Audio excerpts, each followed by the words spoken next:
You don't necessarily want to pay out 40 or whatever it is $billion in cash. You'd like them to come with you in the yeah, but it's. I mean, I could technically afford it. I heard that. I heard that. But 5 years ago, last time you came to TED, I asked you about full self-driving, and you said, "Yep, this very year, where I am confident that we will have a car going from LA to New York without any intervention." Yeah, I don't want to blow your mind, but I'm not always right. I just want to show you something special.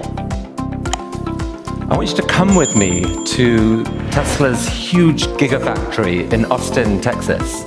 So the day before it opened last week, the evening before, I was allowed to walk around it, no one else there. And what I saw there was honestly pretty mind-blowing. This is Elon Musk's famous machine that builds the machine. In his view, the secret to a sustainable future is not just making an electric car, it's making a system that churns out huge numbers of electric cars with a margin so that they can fund further growth. When I was there, none of us knew whether Elon would actually be able to make it here today, so I took the chance to sit down with him and record an epic interview. And I just want to show you an 8-minute excerpt of that interview. So here from Austin, Texas, Elon Musk. I want us to switch now to think a bit about artificial intelligence. I'm curious about your timelines and how you predict, and how come some things are so amazingly on the money and some aren't. So when it comes to predicting sales of Tesla vehicles, for example, I mean, you've kind of been amazing. I think in 2014, when Tesla had sold that year 60,000 cars, you said, 2020, I think we will do 500,000 a year. Yeah, we did almost exactly 500,000. 5 years ago, last time you came to TED, I asked you about full self-driving, and you said, yep, this very year, where I am confident that we will have a car going from LA to New York without any intervention. Yeah, I don't want to blow your mind, but I'm not always right. But so what's the difference between those two? Why has full self-driving in particular been so hard to predict? I mean, the thing that really got me, and I think is going to get a lot of other people, is that there are just so many false dawns with self-driving, where you think you got the problem, have a handle on the problem, and then nope, it turns out you just hit a ceiling, because if you were to plot the progress, the progress looks like a log curve.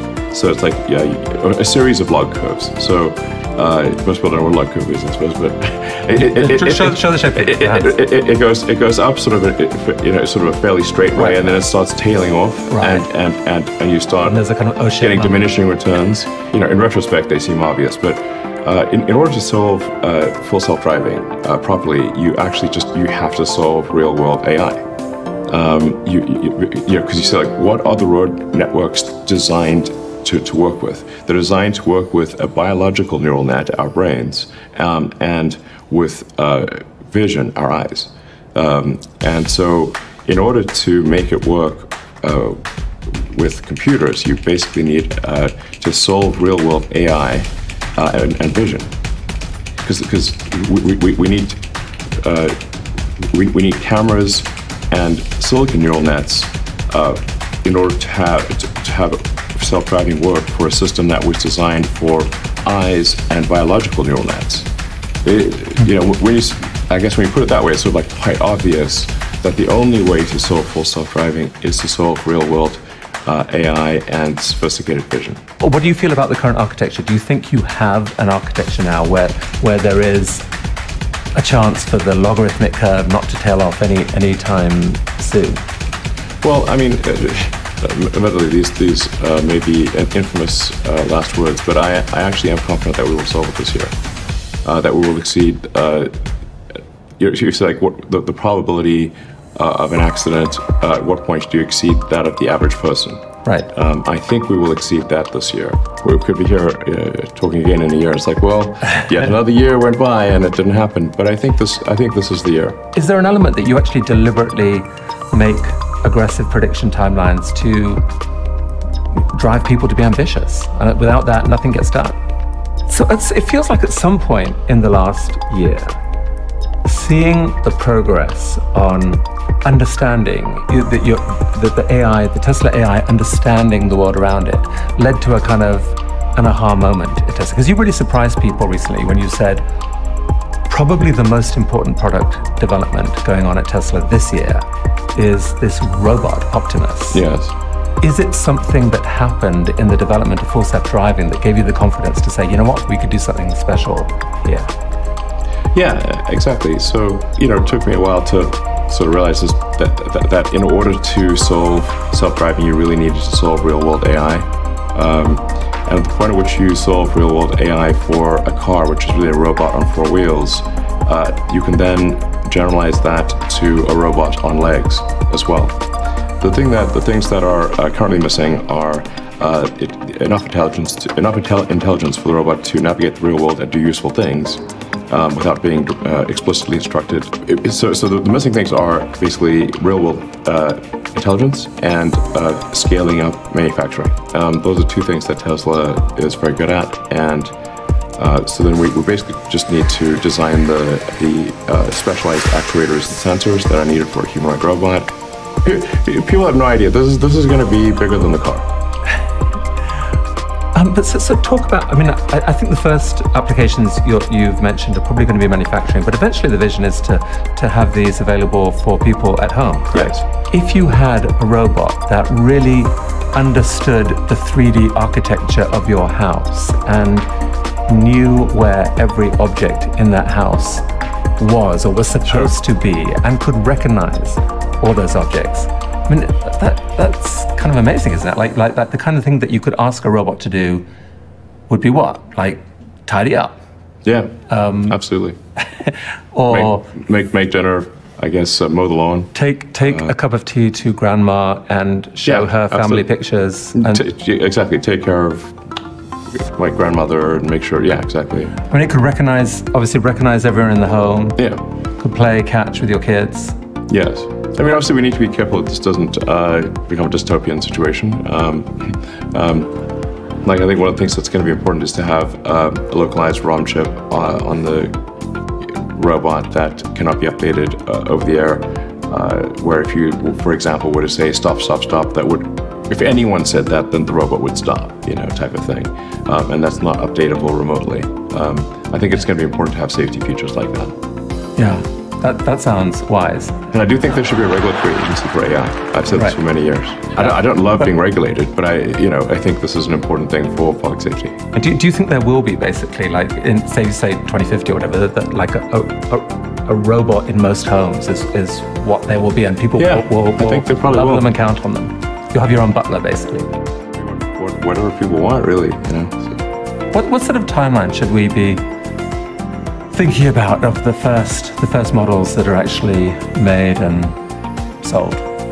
Well, the first units that we tend to make are for jobs that are dangerous, boring, repetitive, and things that people don't want to do.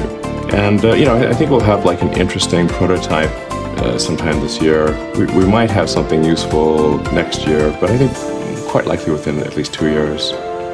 And then we'll see rapid growth year over year of the usefulness of the humanoid robots and decreasing cost and scaling up production. Help me on the economics of this. So what do you picture the cost of one of these being? Well, I think the cost is actually not going to be crazy high, like less than a car. Yeah. But think about the economics of this. If you can replace a $30,000, $40,000 a year worker, which you have to pay every year, with a one-time payment of $25,000 for a robot that can work longer hours, doesn't go on vacation, it could be a pretty rapid replacement of certain types of jobs. How worried should the world be about that? I wouldn't worry about the sort of putting people out of a job thing. I think we're actually going to have, and already do have, a massive shortage of labor. So I think we will have not people out of work, but actually still a shortage of labor even in the future. But this really will be a world of abundance. Any goods and services will be available to anyone who wants them. It'll be so cheap to have goods and services, it'll be ridiculous.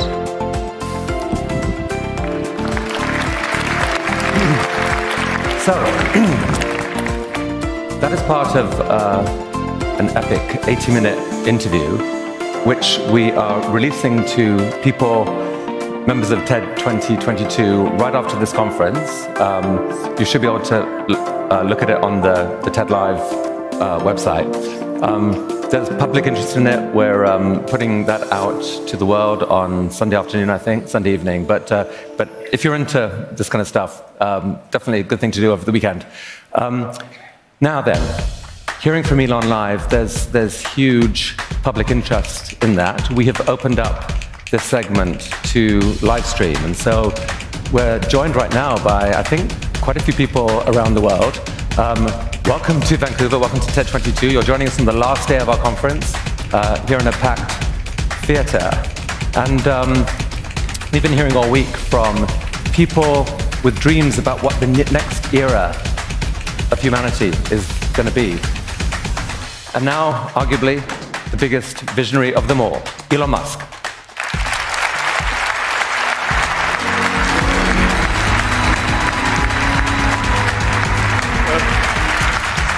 Hey, Elon, welcome. So, Elon, a few hours ago, you made an offer to buy Twitter. Why?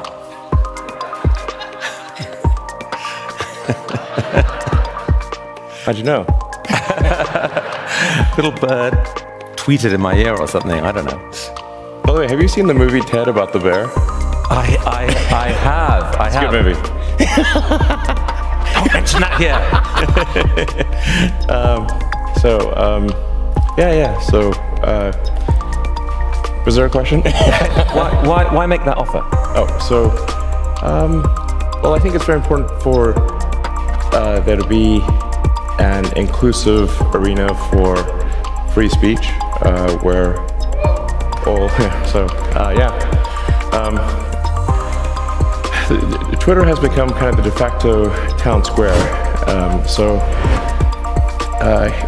It's just really important that people have both the reality and the perception that they are able to speak freely within the bounds of the law. So one of the things that I believe Twitter should do is open source the algorithm and make any changes to people's tweets, if they're emphasized or de-emphasized, that action should be made apparent so anyone can see that action has been taken. So there's no sort of behind-the-scenes manipulation, either algorithmically or manually. But last week when we spoke, Elon, I asked you whether you were thinking of taking over. You said no way. You said, I do not want to own Twitter. It is a recipe for misery. Everyone will blame me for everything. What on earth changed? No, I think everyone will still blame me for everything. Yeah, if I acquire Twitter and something goes wrong, it's my fault, 100%. I think there will be quite a few errors. Yes. It will be miserable, but you still want to do it. Why? I mean, I hope it's not too miserable, but I just think it's important to the it's important to the function of democracy. It's important to the function of the United States as a free country and many other countries, and to help freedom in the world more broadly than the U.S. And so I think I think there's the risk, civilizational risk, is decreased if Twitter, the more we can increase the trust of Twitter as a public platform. And so I do think this will be somewhat painful, and I'm not sure that I will actually be able to acquire it. And I should also say the intent is to retain as many shareholders as is allowed by the law in a private company, which I think is around 2,000 or so. So it's not like it's definitely not from the standpoint of letting me figure out how to monopolize or maximize my ownership of Twitter, but we'll try to bring along as many shareholders as we're allowed to. You don't necessarily want to pay out 40 or whatever it is $billion in cash. You'd like them to come with you in the but it's. I mean, I could technically afford it. I heard that. But it's. But what I'm saying is this is not a way to sort of make money. I think this is. It's just that I think this is. This could. My strong intuitive sense is that having a public platform that is maximally trusted and broadly inclusive is extremely important to the future of civilization. But you've described yourself. I don't care about the economics at all. Okay, that's cool to hear. This is not about the economics. It's for the moral good that you think it will achieve. You've described yourself, Elon, as a free speech absolutist. But does that mean that there's literally nothing that people can't say and it's okay? Well, I think obviously Twitter or any forum is bound by the laws of the country that it operates in. Obviously there are some limitations on free speech in the US, and of course Twitter would have to abide by those rules. So you can't incite people to violence, like a direct incitement to violence. You can't do the equivalent of crying fire in a movie theater, for example. No, that would be a crime. Right. It should be a crime. But here's the challenge: is that it's such a nuanced difference between different things. So there's incitement to violence. Yeah. That's a no if it's illegal. There's hate speech, which some forms of hate speech are fine. I hate spinach. If it's sauteed in a cream sauce, it can be quite nice. But so it's not. But the problem is, so let's say someone says, okay, here's one tweet: I hate politician X. Yeah. Next tweet is, I wish politician X wasn't alive, as some of us have said about Putin right now, for example. So that's legitimate speech. Another tweet is, I wish politician X wasn't alive, with a picture of their head with a gun sight over it, or that plus their address. At some point, someone has to make a decision as to which of those is not okay. Can an algorithm do that? Or surely you need human judgment at some point? No, I think like I said, in my view, Twitter should match the laws of the country, and really, there's an obligation to do that. But going beyond that, and having it be unclear who's making what changes to where, having tweets sort of mysteriously be promoted and demoted with no insight into what's going on, having a black box algorithm promote some things and not other things, I think this can be quite dangerous. So the idea of opening the algorithm is a huge deal, and I think many people would welcome that, of understanding exactly how it's making the decision and critique it. And critique, like improve it. What I mean is I think the code should be on GitHub, So then so people can look through it and say I see a problem here. I don't agree with this. They can highlight issues, right. Suggest changes in the same way that you sort of update Linux or Signal or something like that, But as I understand it, at some point right now, what the algorithm would do is it would look at, for example, how many people have flagged a tweet as obnoxious, and then at some point a human has to look at it and make a decision as to does this cross the line or not. But the algorithm itself can't, I don't think yet, tell the difference between legal and okay and definitely obnoxious. So the question is, which humans make that call? Do you have a picture of that? Right now, Twitter and Facebook and others, they've hired thousands of people to try to help make wise decisions. And the trouble is that no one can agree on what is wise. How do you solve that? Well, I think we would want to err on this. If in doubt, let the speech let it exist. But it would have, if it's a a gray area. I would say let the tweet exist.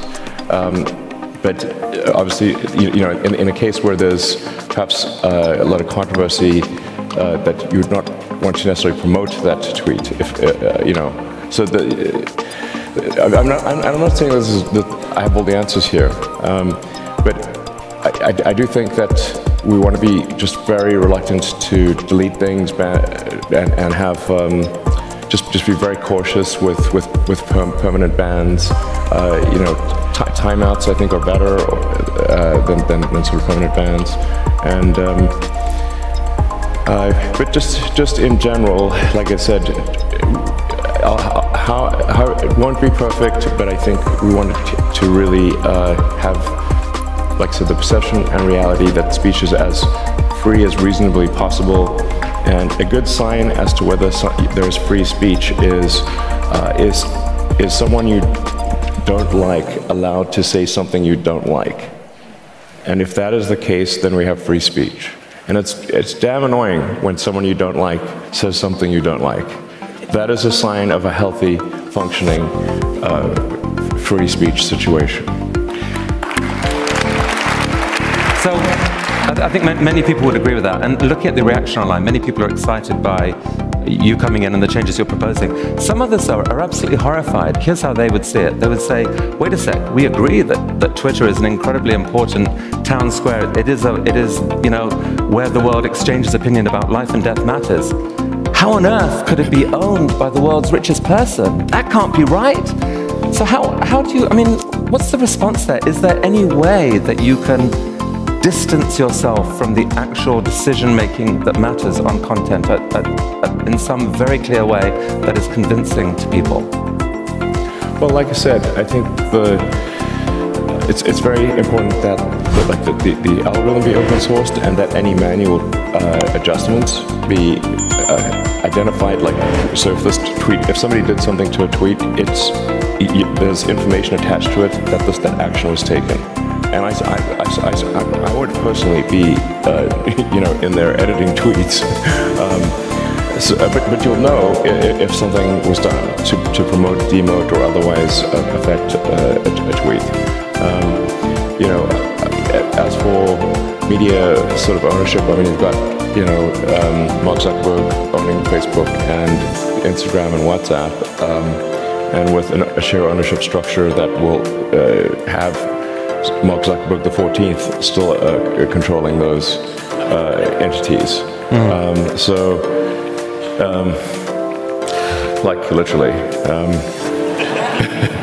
Well, certainly we won't have that at Twitter. If you commit to opening up the algorithm, that definitely gives some level of confidence. Yes. Talk about some of the other changes that you've proposed. So the edit button, that's definitely coming. If you have your way. Yes. Yeah.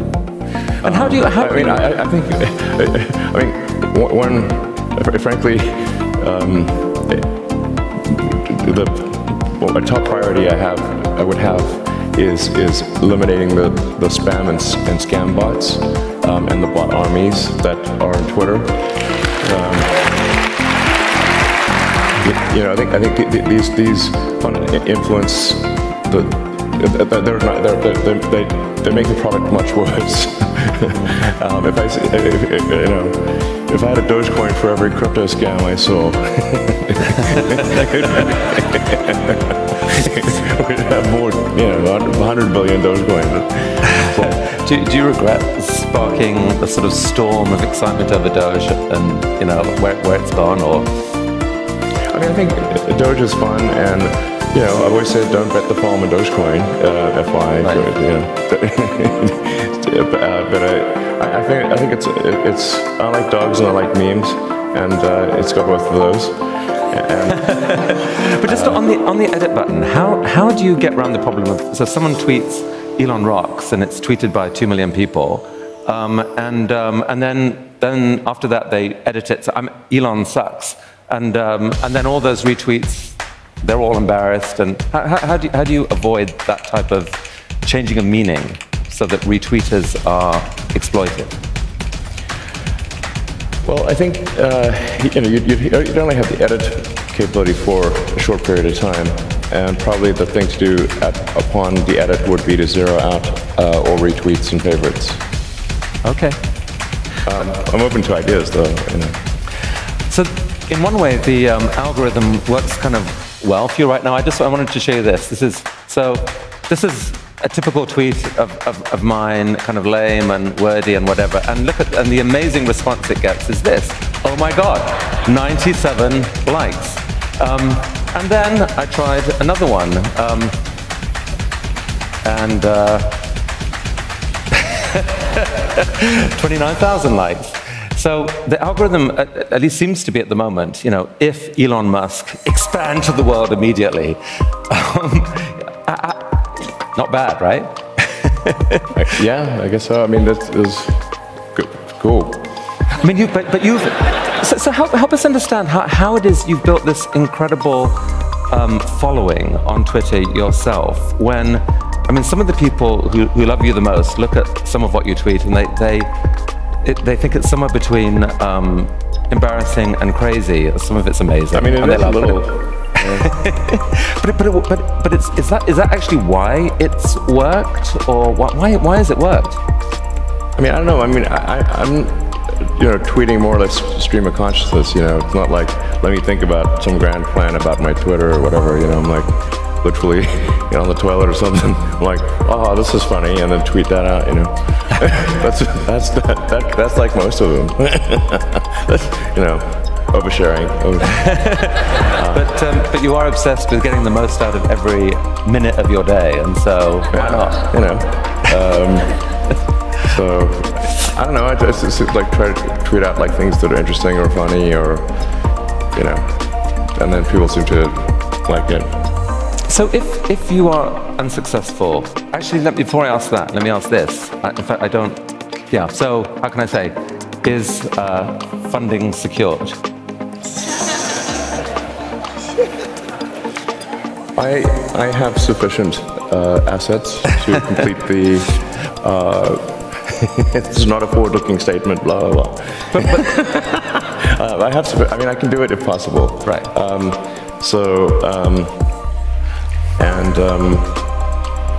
mean, I should say actually, even originally with Tesla back in the day, funding was actually secured. I want to be clear about that. In fact, this may be a good opportunity to clarify that. Funding was indeed secured, and I should say, like, why do I not have respect for the SEC in that situation? And I don't mean to blame everyone at the SEC, but certainly the San Francisco office.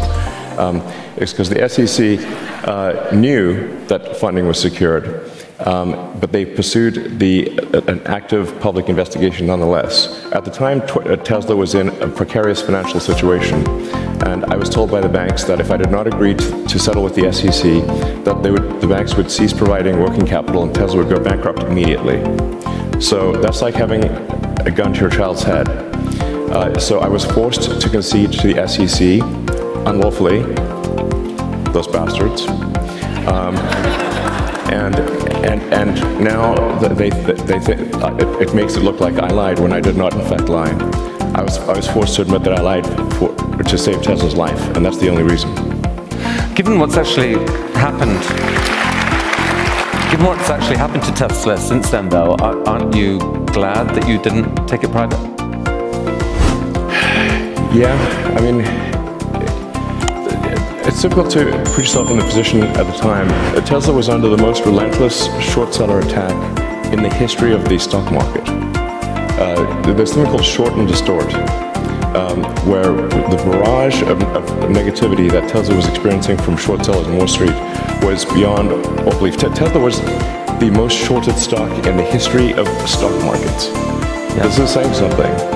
So, this was affecting our ability to hire people. It was affecting our ability to sell cars. It was terrible. They wanted Tesla to die so bad they could taste it. Well, most of them have paid the price. Yes. Where are they now?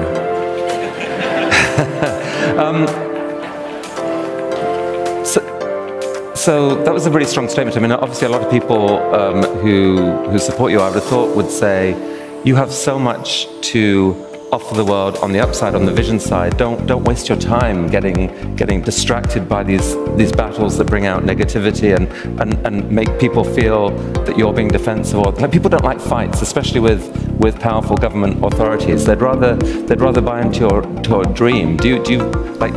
Aren't you encouraged by people just to edit that temptation out and go with the bigger story?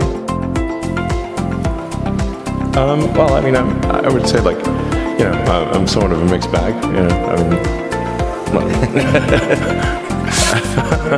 Well, you're a fighter, and you don't like to lose, and you are determined that you don't. Basically, I mean, you are. Sure, I don't like to lose. I'm not sure many people do. But the truth matters to me a lot. Really, like, sort of pathologically, it matters to me. Okay, so you don't like to lose. If in this case you are not successful in, the board does not accept your offer, you've said you won't go higher, is there a plan B? There is.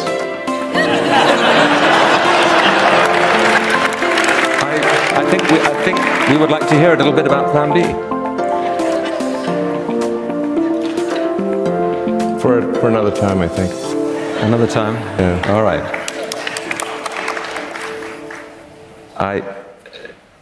That's a nice tease. All right. So I would love to try to understand this brain of yours more, Elon.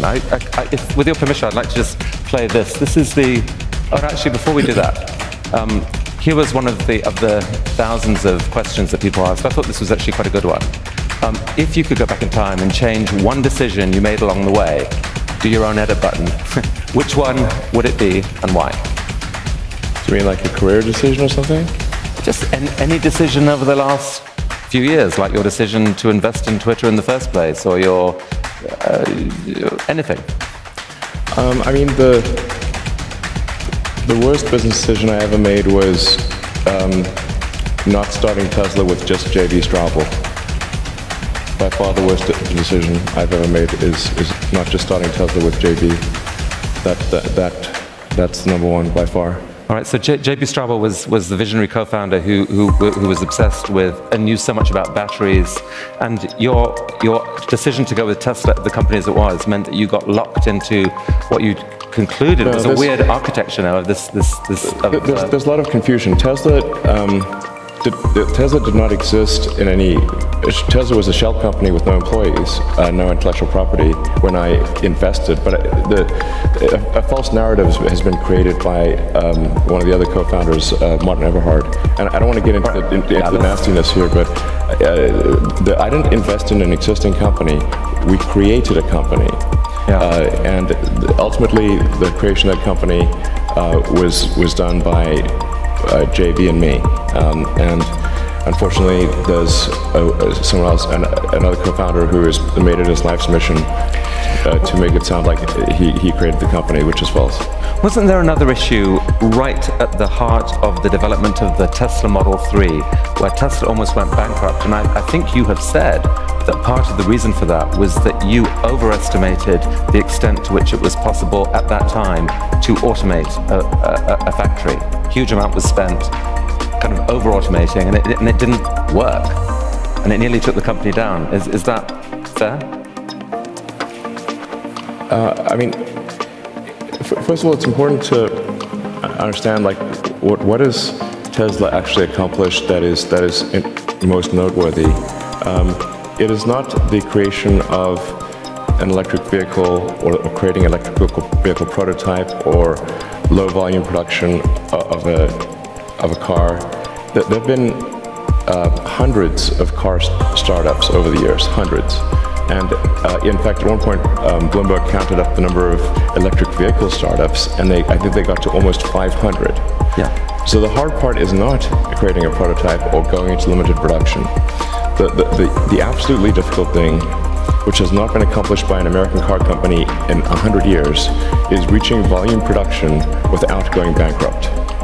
That is the actual hard thing. The last American company to reach volume production without going bankrupt was Chrysler in the 20s. Right. And it nearly happened to Tesla. Yes, but it's not like, oh, geez, I guess if we'd just done more manual stuff, things would have been fine. Of course not. That is definitely not the case. We basically messed up almost every aspect of the Model 3 production line, from cells to packs to drive inverters, motors, body line, the paint shop, final assembly, everything. Everything was messed up.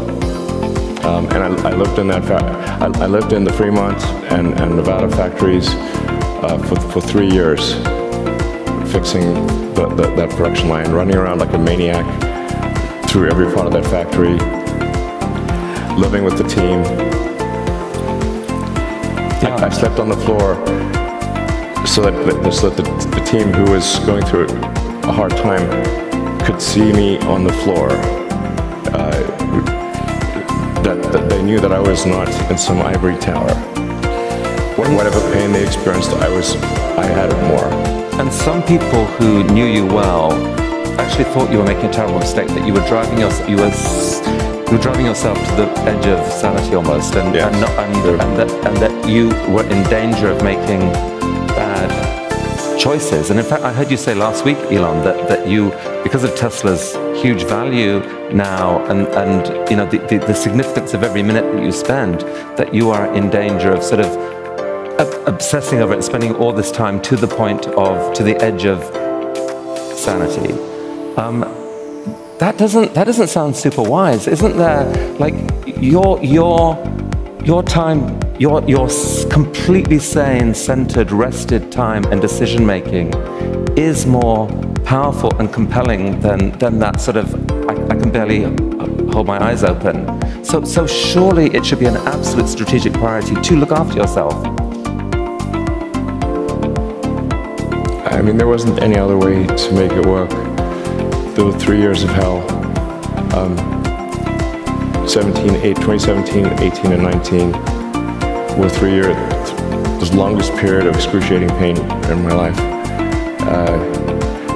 There wasn't any other way, and we barely made it, and we were on the ragged edge of bankruptcy the entire time. So when you like I want pain, I don't like it. Those were so much pain, but it had to be done, or Tesla would be dead.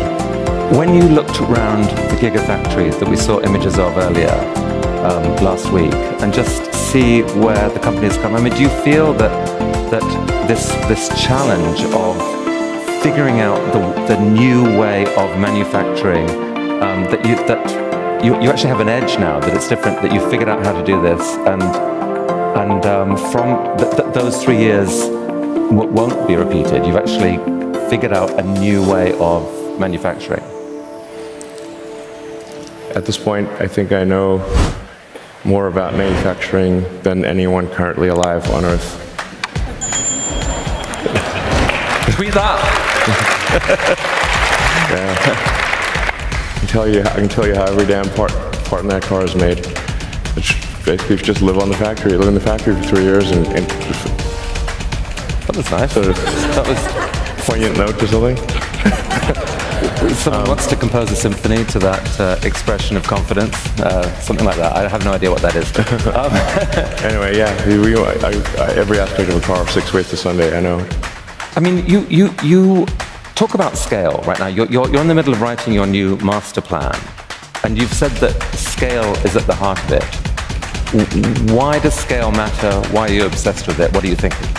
Yeah, well, see, in order to accelerate the advent of sustainable energy, there must be scale, because we've got to transition a vast economy that is currently overly dependent on fossil fuels to a sustainable energy economy, one where the energy is, I mean, we got to do it.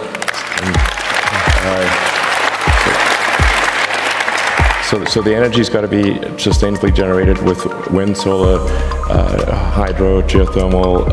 I'm a believer in nuclear as well. I think you have a talk about, and then since solar and wind is intermittent, you have to have stationary storage batteries, and then we've got to transition all transport to electric.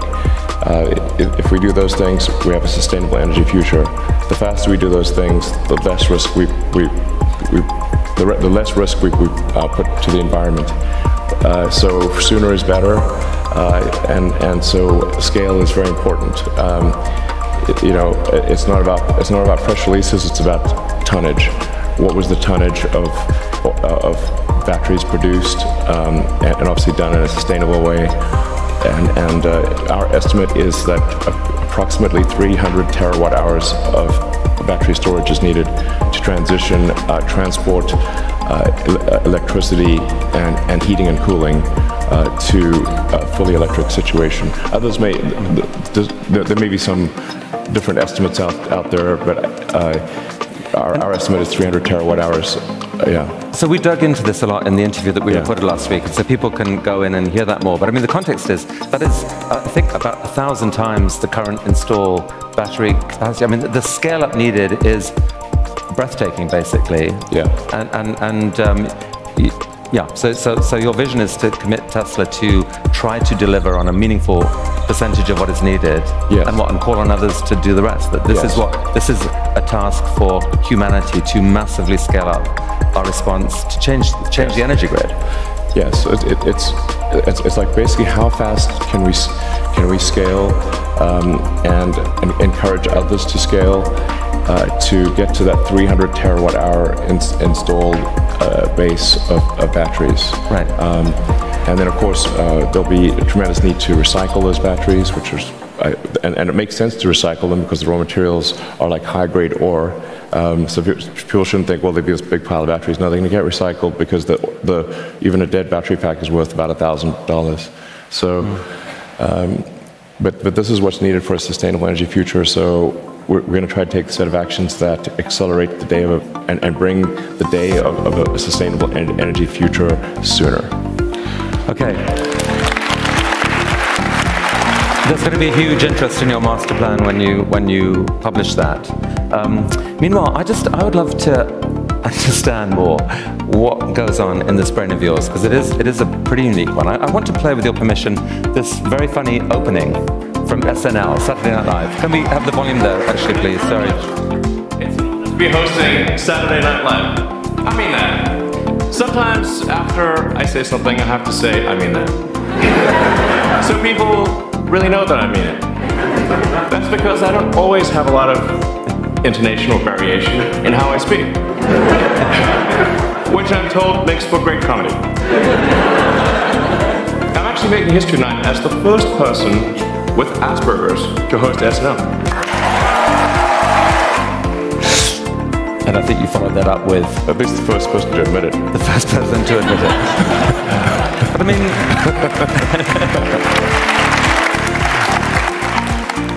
So this was a great thing to say. I would love to understand whether, how you think of Asperger's, like whether you can give us any sense of, even you as a boy, what the experience was, or as you now understand with the benefit of hindsight. Can you talk about that a bit? Well, I think everyone's experience is going to be somewhat different, but I guess for me, the social cues were not intuitive, so I was just very bookish, and I didn't understand these. I guess others could sort of intuitively understand what was meant by something. I would just tend to take things very literally, as just like the words as spoken were exactly what they meant, but then that turned out to be wrong. You can't. They're not simply saying exactly what they mean. There's all sorts of other things that are meant. It took me a while to figure that out. So I was, bullied quite a lot. So I did not have a sort of happy childhood, to be frank. It was quite rough. But I read a lot of books. I read lots and lots of books. And so that, sort of gradually I sort of understood more from the books that I was reading and watched a lot of movies.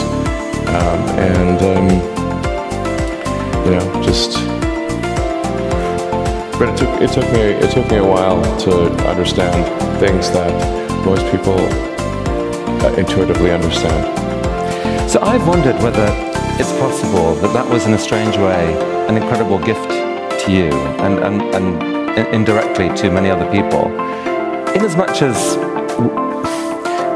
brains, are plastic and they go where the action is, and if for some reason the external world and social cues, which so many people spend so much time and energy and mental energy obsessing over, if that is partly cut off, isn't it possible that is partly what gave you the ability to understand inwardly the world at a much deeper level than most people do? I suppose that's certainly possible.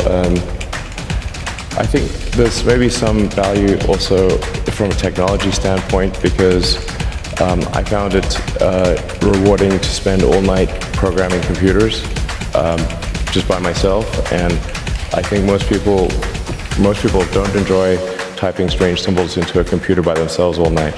They think that's not fun, but I thought I really liked it. So I would just program all night by myself, and I found that to be quite enjoyable. But I think that is not normal. So I mean, it does. I've thought a lot about. It's a riddle to a lot of people of how you've done this, how you've repeatedly innovated in these different industries. And it does, every entrepreneur sees possibility in the future and then acts to make that real. It feels to me like you see possibility just more broadly than almost anyone and can connect the dots. So you see scientific possibility based on a deep understanding of physics and knowing what the fundamental equations are, what the technologies are that are based on that science and where they could go. You see technological possibility. And then, really unusually, you combine that with economic possibility of like what it actually would cost. Is there a system you can imagine where you could affordably make that thing? And that sometimes you then get conviction that there is an opportunity here. Put those pieces together and you could do something amazing. Yeah, I think one aspect of whatever condition I had was I was just absolutely obsessed with truth.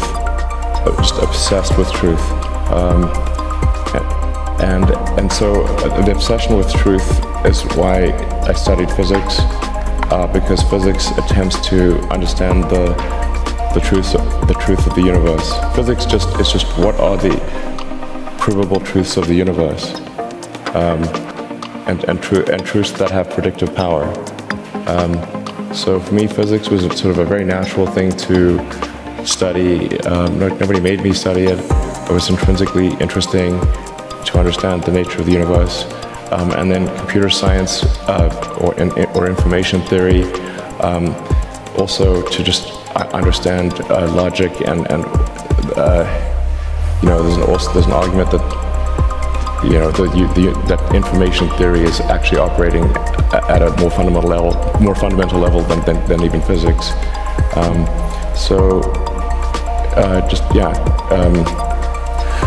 Physics and information theory were really interesting to me. So when you say truth, it's not like some people. So what you're talking about is the truth of the universe, like the fundamental truths that drive the universe. It's like a deep curiosity about what this universe is, why we're here, simulation, why not, we don't have time to go into that, but you're just deeply curious about what this is for, what this is, this whole thing. Yes, I think the why of things is very important. I actually, when I was, sort of young teens, I got quite depressed about the meaning of life. And I was trying to sort of understand the meaning of life, reading religious texts and reading books on philosophy. And I got into the German philosophers, which is definitely not wise if you're a young teenager, I have to say. can be a bit dark. Much better read as an adult. And then actually I ended up reading The Hitchhiker's Guide to the Galaxy, which is actually a book on philosophy, just sort of disguised as a silly humor book, but actually it's actually a philosophy book. And Adams makes the point that it's actually the question that is harder than the answer. He sort of makes a joke that the answer was 42. That number does pop up a lot. And 420 is just 10 times 42. 10 times more significant than 42. Okay. There's you make a triangle with 42 degrees and two 69s. So there's no such thing as a perfect triangle, or is there? But even more important than the answer is the questions. That was the whole theme of that book. I mean, is that yes, basically how you see meaning then? That it's the pursuit of questions. Yeah. So I have a sort of a proposal for a worldview or a motivating philosophy, which is to understand what questions to ask about the answer that is the universe. And to the degree that we expand the scope and scale of consciousness, biological and digital, we will be better able to ask these questions, to frame these questions, and to understand why we're here, how we got here, what the heck is going on. And so that is my driving philosophy, is to expand the scope and scale of consciousness that we may better understand the nature of the universe. Elon, one of the things that was most touching last week was seeing you hang out with your kids. Here's, if I may... It looks vaguely like a ventriloquist dummy there. I mean, how do you know that's real?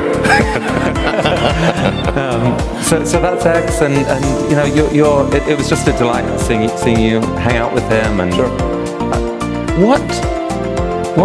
What's his future going to be? I mean, I don't mean him personally, but the world he's going to grow up in. What future do you believe he will grow up in? Well, I mean, a very digital future.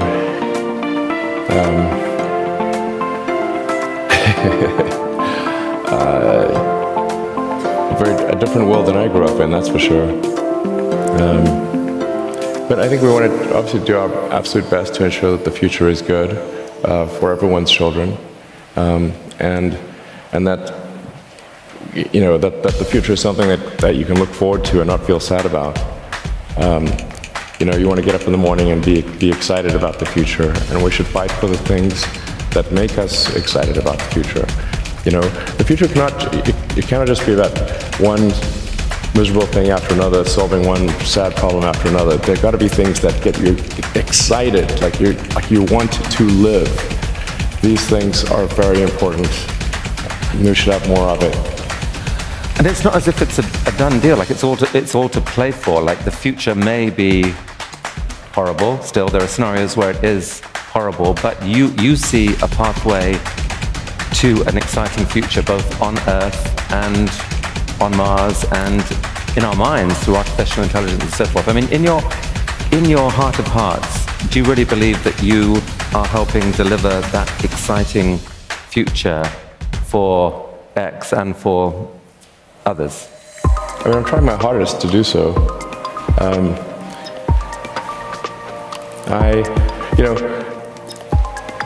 I love humanity, and I think that we should fight for a good future for humanity, and I think we should be optimistic about the future and fight to make that optimistic future happen.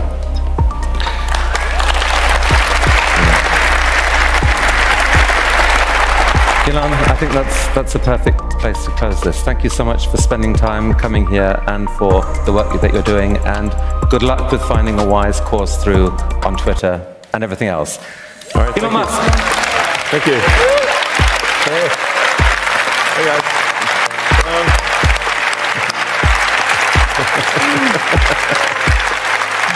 Thank you, man. That was really something else.